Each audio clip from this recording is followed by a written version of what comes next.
మొక్క పెరిగే దశ నుండి పంట కోసే వరకు ఏదో ఒక పురుగు పంటను ఆశించి నాశనం చేస్తూనే ఉంటాయి. ఒక్క పురుగు అభివృద్ధి చెందిందంటే అదొక 100 పురుగులను తయారు చేయడం జరుగుతుంది.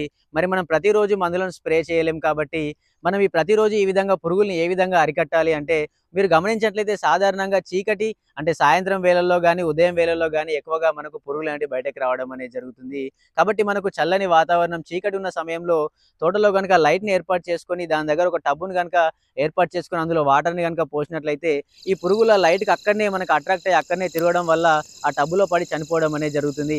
మరి అందరి రైతులకు తోటల్లో లైట్ అనేది ఉండదు కాబట్టి మీరు సోలార్ ట్రాప్స్‌ని గనుక ఉపయోగించుకున్నట్లయితే అది రాత్రి వేళలో దానికదే ఆటోమేటిక్‌గా లైట్ అనేది వచ్చి కింద టబ్‌ని ఏర్పాటు చేసుకున్నట్లయితే అందులో వాటర్ ఉండడం వల్ల ఈ పురుగులొచ్చి అందులో పడి చనిపోవడం అనేది జరుగుతుంది. ఈ విధంగా మనకు దాదాపుగా 100కు 90% వరకు పురుగు ఉధృతిని పూర్తిగా తగ్గించుకోవడానికి అవకాశం అనేది ఉంటుంది. ఒకవేళ రైతులకు ఈ సోలార్ ట్రాప్స్ గనుక కావాల్సినట్లయితే మీరు ప్లే స్టోర్‌లో ఈ ఫార్మింగ్ అనే యాప్ డౌన్‌లోడ్ చేసుకొని అక్కడి నుంచి ఆర్డర్ ఇవ్వండి. లేదా కింద స్క్రీన్ పైన నెంబర్ కనిపిస్తున్న వాటికి కాల్ చేసినట్లయితే మీరు తెలుగు రాష్ట్రాల్లో ఎక్కడికైనా హోమ్ డెలివరీ కూడా పొందడానికి అవకాశం అనేది ఉంటుంది.